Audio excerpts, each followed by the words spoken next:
Ayonokoji Kiyotaka. Siapa yang tidak tahu nama itu? Semua anak yang menerima pelatihan di Wetrum mengetahui siapa Ayonokoji, anak dari generasi keempat yang memiliki dampak besar pada Wetrum. Keberadaannya dianggap sebagai perwujudan dari dewa. Sebagai generasi kelima, mereka terus dituntut untuk melampaui Ayonokoji. Mereka yang sejak awal dididik untuk menjadi nomor satu, mulai menyerah untuk melampauinya. Menurut mereka, Ayonokoji sudah terlalu jauh untuk dijangkau. Anak tersebut selalu dibanding-bandingkan dengan Ayonokoji. Entah seberapa keras usahanya atau sebagus apapun nilai yang ia peroleh. Semua itu dianggap tidak ada apa-apanya dibandingkan dengan pencapaian Ayonokoji. Anak tersebut membenci keberadaan Ayonokoji yang dipilih sebagai kisah sukses. Lantas, apa makna keberadaannya selama ini? Mungkin dirinya hanya dianggap sebagai salah satu dari banyak kegagalan. Dan alasan keberadaan Wetrum bukanlah untuk menjadi orang nomor satu, melainkan melahirkan orang-orang yang luar biasa. Cerita dimulai sejak kepergian Ayonokoji. Yukimura atau biasa dipanggil Keisei menatap ke arah pintu masuk kelas dengan tidak sabaran.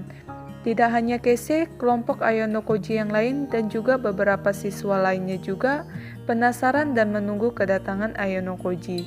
Sebenarnya ada beberapa pertanyaan yang ingin Keisei tanyakan langsung pada Ayonokoji tentang nilai sempurna yang berhasil dicetak Ayonokoji dalam pelajaran matematika.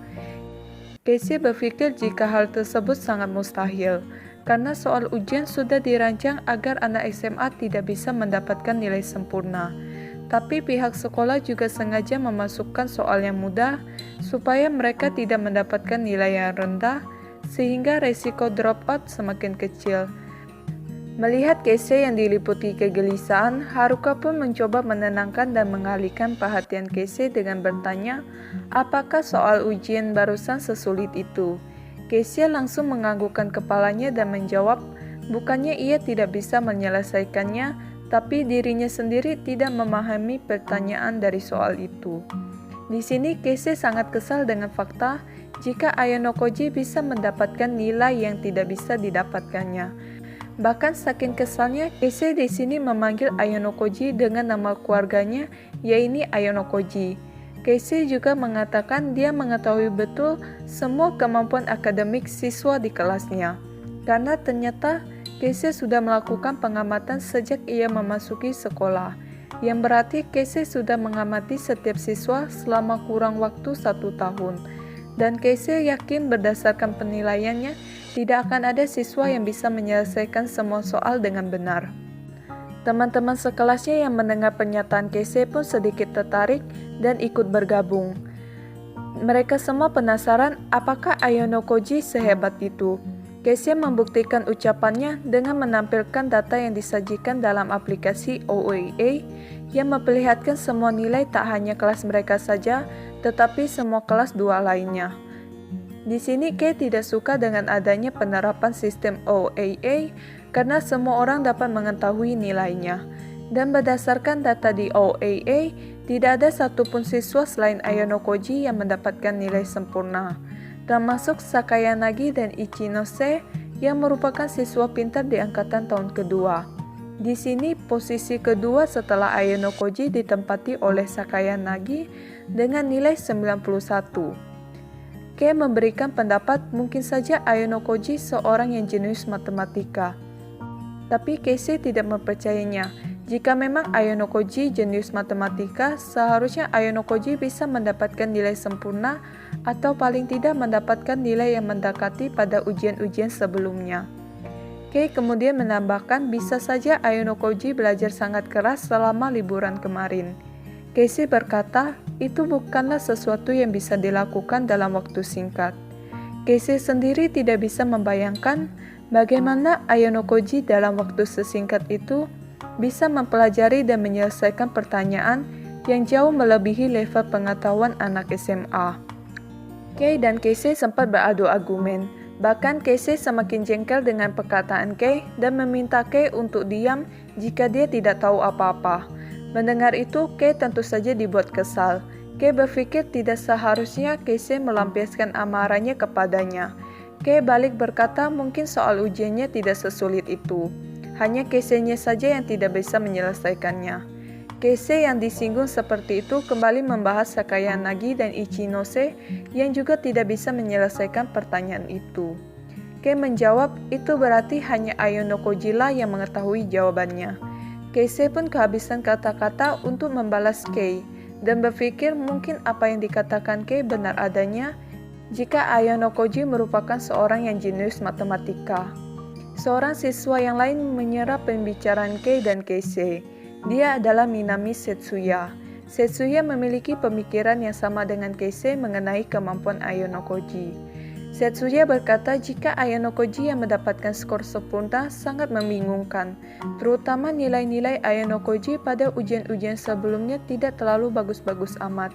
Mereka yang berada di sana mulai meragukan kemampuan Ayano Koji. Setsuya berpikir mungkin saja Ayano Koji sudah berbuat curang.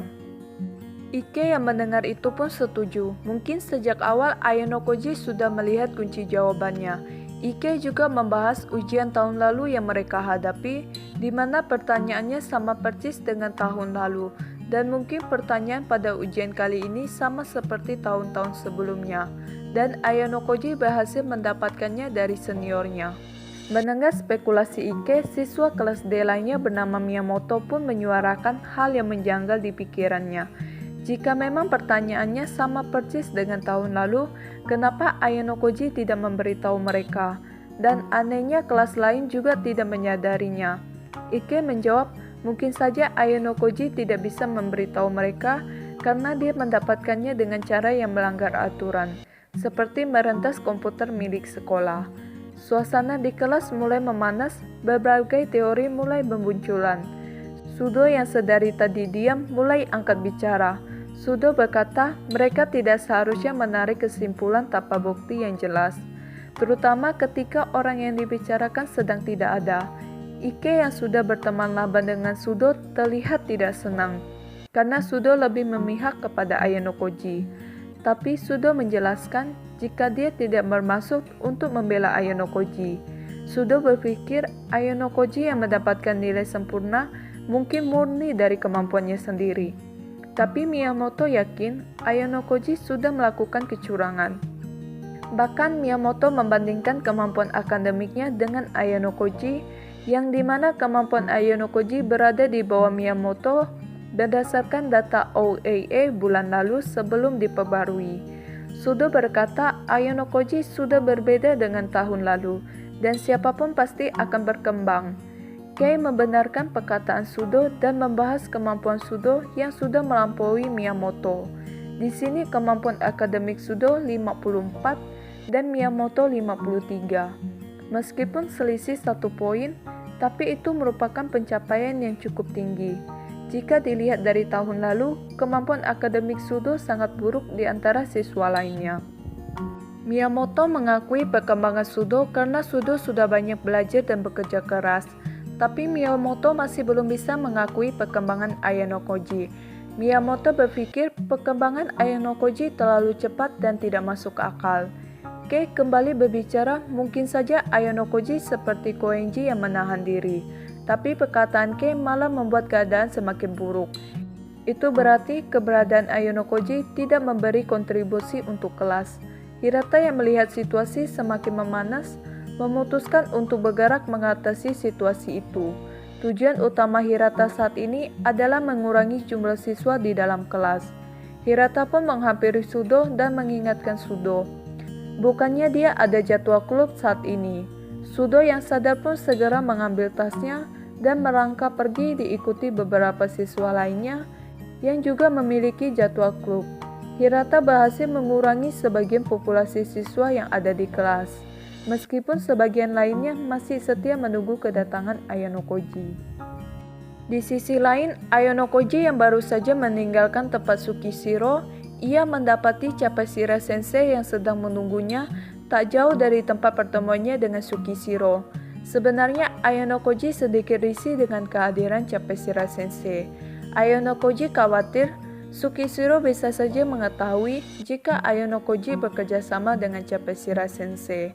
Capeshira Sensei masih terlihat senang dengan pencapaian Ayano Koji dan berkata mulai sekarang Ayano Koji akan sangat terkenal.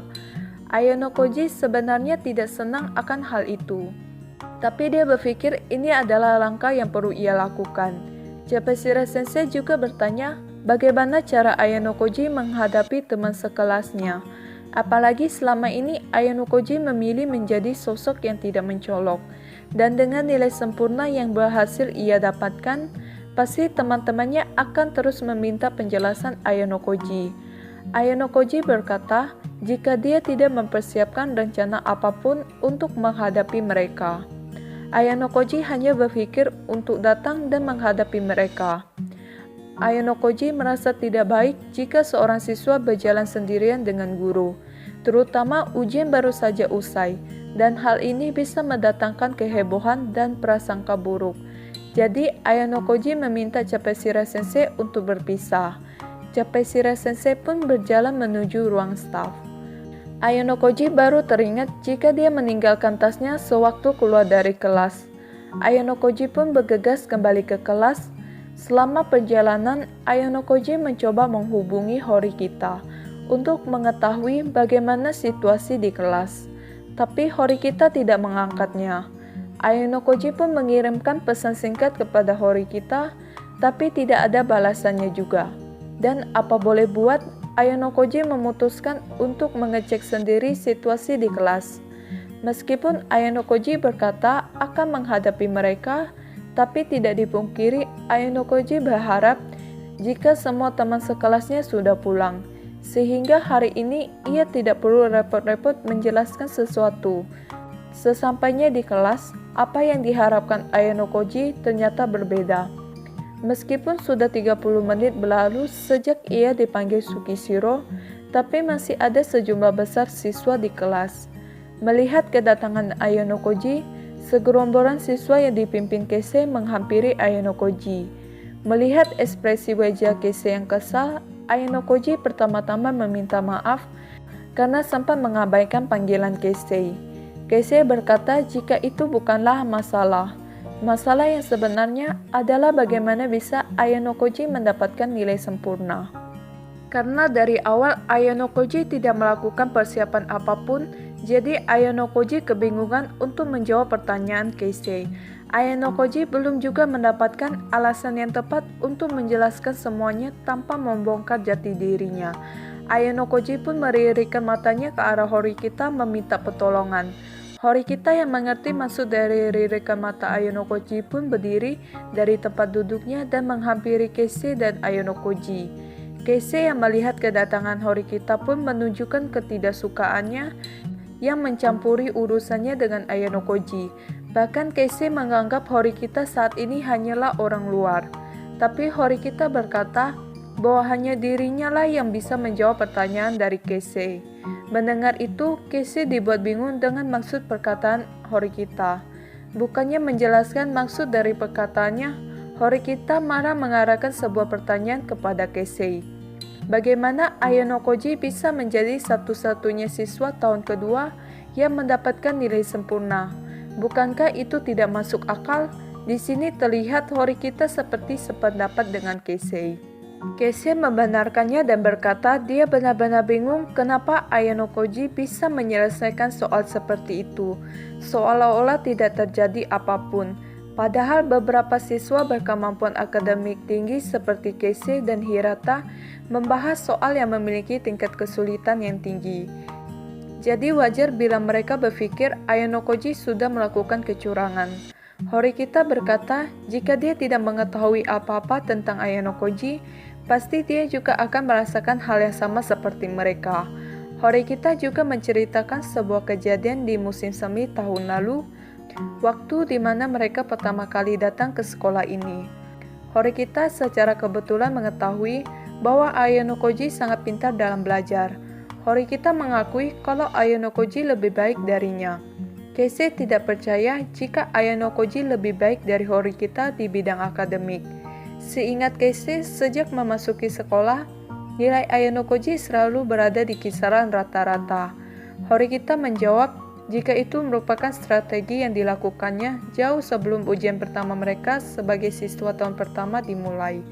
Horikita merasa akan ada sesuatu yang tak terduga menghadang mereka setelah menerima sejumlah besar poin pribadi.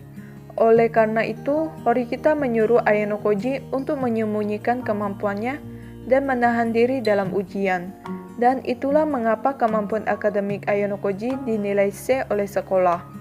Bagi mereka yang masih mengingat kejadian 1 tahun lalu, pasti akan menyadari keanehan dari cerita yang baru saja disampaikan Horikita. Dari fakta bahwa Horikita bukanlah seseorang yang bisa bergaul dengan orang lain, pada waktu yang tepat ketika Horikita menyadari kemampuan akademik Ayano Koji. Tapi karena itu sudah 1 tahun berlalu, kebanyakan orang sudah tidak mengingat apa yang pernah terjadi. Tapi berbeda cerita dengan Keisei yang menganggap kata-kata Horikita hampir tidak meyakinkan.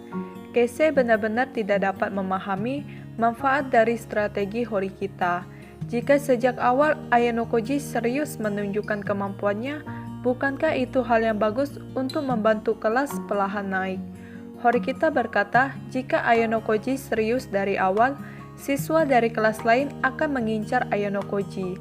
Horikita juga bilang apapun bisa terjadi di sekolah ini, seperti ujian yang mengeluarkan siswa secara paksa melalui pemungutan suara, yang dimana pada saat itu mereka terpaksa mengeluarkan Yamauchi.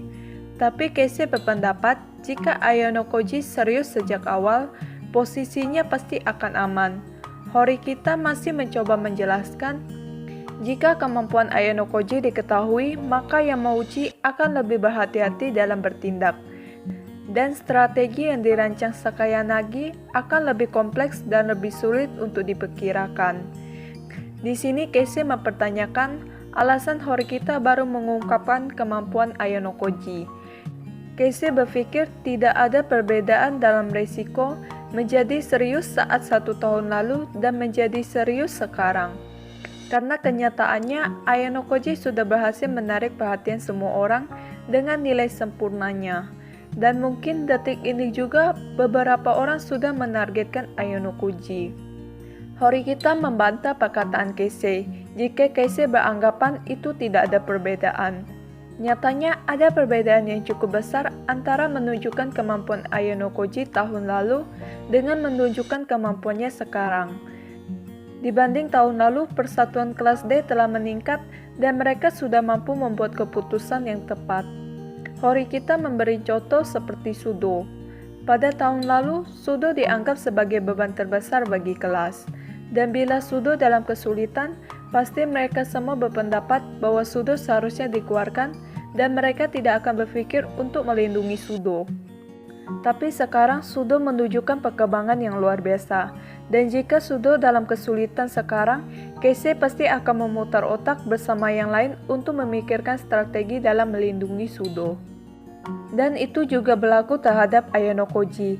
Karena itu, Horikita dengan berani mengungkapkan kemampuan Ayano Koji. Tampaknya beberapa teman sekelasnya mulai memahami maksud dari strategi yang sempat Horikita sampaikan, meskipun sebagian lainnya masih meragukan kebenarannya.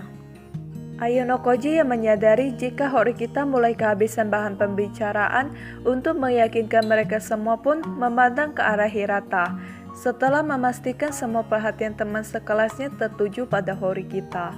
Tanpa menjelaskan apapun, Hirata sudah mengerti perannya dalam situasi ini. Di sini, Keisei sempat mengajukan pertanyaan lain pada Horikita. Apakah Ayano Koji hanya seorang yang jenius dalam matematika, atau Ayano Koji juga jenius di bidang lain yang mungkin saja masih sengaja disembunyikan Horikita untuk strategi berikutnya? Horikita berkata jika ia tidak bisa menjawab pertanyaan Keisei, karena hal itu bisa menjadi senjata bagi mereka dalam menghadapi kelas-kelas yang lain. Keisei yang hendak membalas ucapan Horikita pun mengurungkan niatnya ketika Hirata ikut bergabung dalam pembicaraan mereka. Hirata berkata, jika siswa yang terlihat biasa saja seperti Ayano Koji tiba-tiba mencolok, pasti akan membuat kelas lain waspada dan berusaha mengumpulkan lebih banyak informasi. Tapi jika teman sekelasnya sendiri tidak tahu mau seberapa keras usahanya, mereka tidak akan mendapatkan informasi sekecil apapun. Mendengar perkataan Hirata, Horikita mendapat bahan pembicaraan yang dapat ia bahas. Horikita berkata, mereka harus memanfaatkan popularitas Ayonokoji sekarang dan membuat mereka bertanya-tanya tentang seberapa besar ancaman dari keberadaan Ayonokoji. Horikita juga bilang, kemungkinan saat ini ada mata-mata di antara mereka seperti Yamauchi tahun lalu. Di sini Kei mulai menjalankan peran yang bisa ia mainkan. Pertama-tama Kei memuji kehebatan Horikita. Ini bertujuan mengalihkan perhatian dari kemampuan Ayonokoji menjadi sosok Horikita yang hebat. Kedua, Kei berkata bahwa mereka berdua sangat memikirkan kelas, karena Kei kerap kali memprovoki Horikita yang berbicara diam-diam kepada Ayonokoji. Hal ini seolah memperkuat penjelasan Horikita. Meskipun Ayonokoji tidak memberi sinyal atau instruksi kepada Kei seperti yang ia lakukan kepada Hirata. Tapi Kei langsung mengerti apa yang harus ia lakukan. Keisha yang sejauh ini meragukannya perlahan demi perlahan mempercayainya. Horikita kemudian meminta maaf kepada semua teman sekelasnya karena telah menyembunyikan fakta tentang kemampuan Ayonokoji. Hirata meminta mereka untuk sebaiknya mengakhiri pembicaraan saat ini. Tentu saja mereka tidak bisa membiarkan para siswa tetap tinggal di kelas, karena mungkin saja keraguan para siswa akan muncul kembali. Ayonokoji harus berterima kasih kepada Horikita dan Hirata karena telah membantunya menyelesaikan masalahnya saat ini.